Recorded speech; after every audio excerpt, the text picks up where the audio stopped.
اللہ تعالیٰ نے اچھا اور سچا کن لوگوں کو کہا ہے وہ بھی ایک بار سن لو. ليس البر أن تولوا وجوهكم قبل المشرق والمغرب ولكن البر من آمن بالله واليوم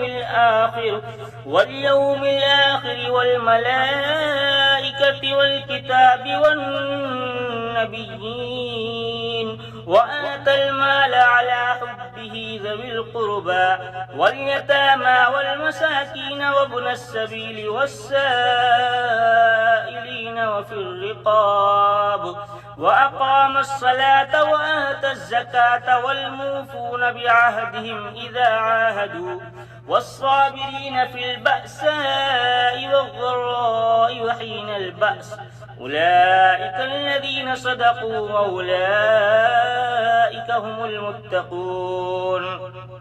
يا أيها الذين آمنوا كتب عليكم القصاص في القتلى الحر بالحر والعبد بالعبد والأنثى بالأنثى فمن عفي له من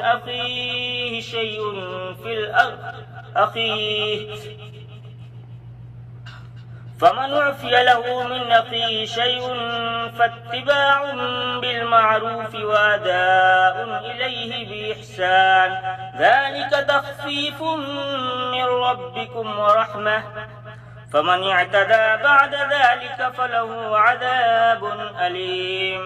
ولكم في القصاص حياة يا أولي الألباب لعلكم تتقون. كتب عليكم إذا حضر أحدكم الموت إن ترك خيرا الوصية للوالدين والأقربين بالمعروف حقا على المتقين. اب اس کا ترجمہ بتاتا ہوں کیا ہے. اس میں قرآن ہے میرے پاس میں ترجمہ والا, اسی سے میں بتاؤں گا آپ کو. ليس البر أن تولوا وجوهكم قبل المشرق والمغرب ولكن البر من آمن بالله واليوم الآخر کے بارے میں اللہ تعالیٰ فرماتا ہے ساری اچھائی مشرق و مغرب کی طرف منہ کرنے میں ہی نہیں ہے. قبل المشرق والمغرب یہ کس کے لیے کہا, یہ کیا ہے؟ یعنی کہ ساری کی ساری اچھائی نماز میں ہی نہیں ہے. نماز فرض ہے, ہر حال میں فرض ہے, لیکن اگر صرف کوئی نماز ہی پڑھتا رہے اور باقی سارے چیزوں سے ہاتھ دھو بیٹھے تو یہ کوئی فائدہ نہیں ہے. باقی چیزیں نہ کرے. اس میں کیا ہے؟ ساری اچھائی مشرق و مغرب کی طرف منہ کرنے میں ہی نہیں ہے, بلکہ حقیقتاً اچھا وہ شخص ہے جو اللہ تعالیٰ پر, قیامت کے دن پر, فرشتوں پر, کتاب اللہ پر اور نبیوں پر ایمان رکھنے والا ہو, جو مال سے محبت کرنے کے باوجود قرابت داروں, یتیموں, مسکینوں, مسافروں اور سوال کرنے والوں کو دے. سمجھ رہے ہو؟ یعنی کہ اگر میرے پاس بہت مال ہے اور مجھے بہت محبت ہے اس مال سے, ٹھیک ہے, لیکن اگر تم اس میں سے غریب مسکین کو نہیں دے رہے ہو جو ان کا حق ہے, یعنی زکوٰۃ وغیرہ جس کہتے ہیں, یا کسی کی مدد کرنا غریبوں کی, نہیں دے رہے ہو تو تمہاری وہ نماز ویسٹ ہے. سوال کرنے والے کو دے, غلاموں کو آزاد کرے, غلام اب تو نہیں ہوتے پہلے, نماز کی پابندی کرے اور زکوٰۃ کی ادائیگی کرے, اور جب وعدہ کرے تو اسے پورا کرے. تنگ دستی, دکھ, درد اور لڑائی کے وقت صبر کرے. یہی سچے لوگ ہیں اور یہی پرہیزگار لوگ ہیں. یہ کون کہہ رہا ہے؟ یہ اللہ کہہ رہا ہے. یہاں پہ یہ نہیں کہا ہے کہ خواجہ جی کو کہ اس چیز کو مان لینے سے کہ وہ پوری دنیا کو اپنی ہتھیلی پہ دیکھتے ہیں, اس کو مان لینے سے تم سچے نہیں ہو جاتے ہو. یا مرغی کو بابا نے مردہ مرغی کو بابا نے اگر زندہ کر دیا, اس کو مان لینے سے تم کامیاب نہیں ہو جاؤ گے. قبر میں خواجہ صاحب کا دھوبی چلا گیا اور صرف خواجہ جی کا دھوبی ہی ہونے سے تمہیں معافی نہیں ملے گی. تمہیں یہ کام کرنے ہوں گے, حج اور زکوٰۃ.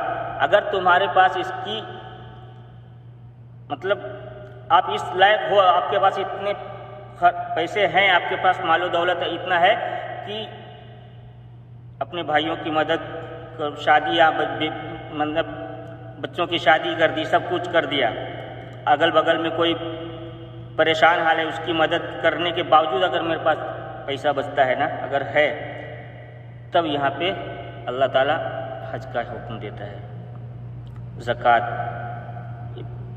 سمجھ رہے ہو؟ باقی یہ چیزیں کہیں پہ بھی پورے قرآن میں کہ ہاں فلاں پیر صاحب کہ یہاں پہ جاؤ گے، وہاں پہ جا کے ان کے لیے نماز پڑھو گے ان کے سامنے یا اس سے مانگو گے، یہ سچے لوگ نہیں ہیں، اور ان کے لیے آگے کیا ہے یہ بتاتا ہوں۔ اگلی آیت کیا ہے؟ یا ایھا الذین آمنوا کتب علیکم القصاص فی القتلی، اے ایمان والو تم پر مقتولوں کا قصاص لینا فرض کیا گیا ہے، آزاد کے بدلے آزاد اور غلام کے بدلے غلام۔ قصاص یعنی اگر تمہارے بھائی کو کسی نے ناحق قتل کیا ہے، یہ مسلمانوں کے لیے نہیں ہے، اگر تمہارے مسلم بھائی کو کسی دوسرے نے ناحق قتل کیا ہے تو پھر اس کا بدلہ لینا تم پہ فرض ہوتا ہے۔ کبھی مولوی صاحب نے کہا ہے، یہ جو آج کل ہو رہا ہے، کوئی پریشانی، کبھی کہا ہے چلو اس کی مدد کرنے چلتے ہیں یار، اس کو فلانے نے مار دیا، ہندوستان میں بھی کتنے سالوں سے ہر دن کوئی نہ کوئی مسلم مارا جائے، کوئی گو ہتیا میں، کوئی کہیں گئے ہو کبھی کچھ مدد؟ ارے لڑائی جھگڑے کی بات نہیں، اس کے لیے جا کے دو شبد بھی بول دیے ہو کبھی؟ بس واٹس ایپ میں بیٹھے رہتے ہیں، فلانے نے یہ مار دیا، فلانے۔ اچھا ہوا کہ آزادی کے ٹائم میں بھائی لوگ، آزادی کے ٹائم میں یہ واٹس ایپ فیس بک نہیں تھا، اچھا ہوا، نہیں تو پھر ہم گھروں پہ بیٹھے نا کیا میسج کرتے لوگوں کو کہ بھائیو یہ میسج اتنا سا شیئر کرو، اتنا زیادہ شیئر کرو اپنے دوستوں میں کہ انگریز ملک کو چھوڑ کے چلا جائے۔ یہ ہمارا حال ہے آج کے ٹائم میں، اور یہ تب بھی ہوتا، تب یہ ہندو مسلم ایک جٹ ہو کے لڑنے کے لیے باہر نہیں نکلتے، ہم گھروں میں بیٹھے ہوئے میسج کے ذریعے سے انگریزوں کو بھگا رہے ہوتے تھے۔ اگر سمجھ رہے ہو میری بات؟ یہ ہے۔ اور آگے، عورت کے بدلے عورت، ہاں جس کسی کو اس کے بھائی کی طرف سے معافی دے دی جائے، یعنی کہ اگر یہاں پہ مسلم کے لیے کہ اگر تمہارے بھائی نے تم پر زیادتی کی ہے، یعنی یا اس نے تم پہ زیادتی کی ہے، لیکن اگر تم اس کو معاف کر دیتے ہو یا وہ تم کو معاف کر دیتا ہے، اگر تم نے اس پہ ظلم کیا ہے اس کے باوجود بھی اگر وہ تم کو معاف کر دیتا ہے تو پھر اس کے لیے اچھی بات ہے، یہ اسے بھلائی کی اتباع کرنی چاہیے، یہ اچھی بات ہے۔ اور آسانی کے ساتھ تمہارے رب کی طرف سے تخفیف اور رحمت ہے۔ اس کے بعد بھی جو سرکشی کرے گا، ان سب چیزوں کے باوجود یہ اگر کوئی سرکشی کرے گا تو پھر اس کے لیے کیا ہے؟ دردناک، ذالک فلہ عذاب علیم، اسے دردناک عذاب ہوگا۔ لیکن ہمارے مولوی صاحب لوگ، ہمارے مولویوں نے آج ہمارا بیڑا غرق کر رکھا ہے۔ ہمیں اپنے دشمن کی اصل پہچان ہی نہیں کہ ہمارا حقیقتاً دشمن کون ہے اور کس وجہ سے آج ہم لڑ رہے ہیں، اور کبھی فوکس بھی نہیں کیا ہوگا، غور بھی نہیں کیا ہوگا۔ جب کبھی غور کرو گے یا ماں باپ جب شروع سے آپ کو اسلامی تعلیم دیں گے، اس کے بارے میں کچھ بتائیں گے، تب شاید کبھی نہ کبھی غور کر لو۔ لیکن یہ بابے والے تو پھر بھی غور نہیں کریں۔ ان کو بھائیو یہ لوگ اس لیے نہیں آپ کو یہ بتاتے ہیں، ان کو واہ واہی چاہیے ہوتا ہے، ان کو شہرت چاہیے ہوتا ہے، پیسے، یہ کھانے کی ان چیزوں کی وجہ سے ان لوگوں نے ہم سب پورے امت مسلمہ کو ایک دم نیست و نابود کر رکھا ہے، سمجھ لو، کر ہی رہا ہے، ایک دم بیڑا غرق ہے۔ ہمارے اصلی دشمن جو ہیں یہودی، وہ کیا کرتے تھے، اور یہ جو مولوی ہیں نا، یہ سیم ٹو سیم ان کے ہی، وہ تو مجھے لگتا ہے کہ وہ پھر بھی چھوٹے ہوں گے، یہ بڑے والے اس کے دوست ہیں ابلیس کے۔ میں بتاتا ہوں میں کیوں کہہ رہا ہوں کہ یہ جب یہود و نصارہ صلیبیوں نے، عیسائیوں نے جب دیکھا نا کہ مسلمانوں کو میدان جنگ میں پیچھے نہیں کیا جا سکتا ہے، یہ نہیں مانتے بھائی، یہ 100 بھی ہونا تو 1000 پہ کافی ہیں، یہ ہم ان کو میدان میں نہیں ہرا سکتے، ہم ان کو ہرائیں گے لیکن اس سے۔ اور پھر ان لوگوں نے کیا سازشیں کی؟ سب سے پہلے تو اپنی عورتوں کو ننگا کر دیا، آزاد کر دیا، جاؤ نکل جاؤ۔ ان کے لیے ایک عقیدہ بنا دیا ہے کہ اگر تم نے کسی ایک مسلمان کو اگر بہکا کے پیار محبت کا جھانسا دے کے ہر طرح سے حد سے آگے گزرنا پڑے تو گزر جاؤ، اگر اس کے بدلے میں کوئی ایک مسلمان اپنے راستے سے ہٹ جاتا ہے، اس کے لیے تمہیں اگر اپنی عزت دینی پڑ جائے تو دے دو، لیکن اس مسلمان کو اس کے راستے سے ہٹا دو۔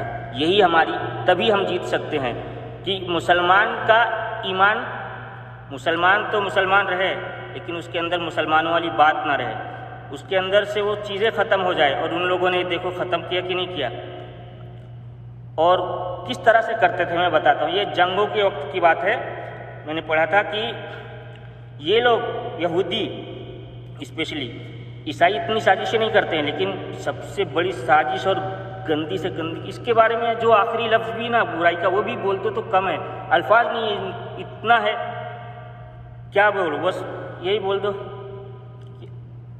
سور، ہمارے لیے سب سے اس سے بھی گئی گزری ہے۔ یہ لوگ یہودی لوگ اپنے لوگوں کو نا پوری طرح سے قرآن کی تعلیم دلا کے، حفظ کرا کے، پورا قرآن یاد کرا کے، ملا مولوی ایسی کوئی بھی چیز نہیں، یعنی پورا مکمل اسلام کا عالم بنا کے یہودی، حالانکہ اس نے پڑھائی کر لی ہے، سب کچھ کر لیا ہے، مسلمانوں کی پوری چیز اس نے اپنے اندر ڈال لی ہے، نمازیں بھی پڑھنا سیکھ لیا، سب کچھ کر لیا، لیکن وہ حقیقتاً منافق ہے اندر سے۔ اور ایسے لوگوں کو یہ لوگ ایجنٹ بنا کے بھیجتے تھے مسلمانوں کے شہروں میں، مسلمانوں کے گاؤں میں۔ ایک طرف جنگ ہو رہا ہوتا ہے، ان مسلمانوں کو آدمیوں کی ضرورت ہوتی تھی، ان لوگوں کا یہ ٹارگٹ تھا کہ گاؤں سے، شہروں سے جو لوگ جہاد کے نام پہ جاتے ہیں نا اسلام کی طرف سے لڑنے کے لیے، ان کو روکا جائے۔ یہ نہیں جائیں گے، یہ خود ہی اسلام پست ہو جائے گا۔ ان کو روکنے کے لیے ان لوگوں نے یہ طریقہ اپنایا۔ ایک تو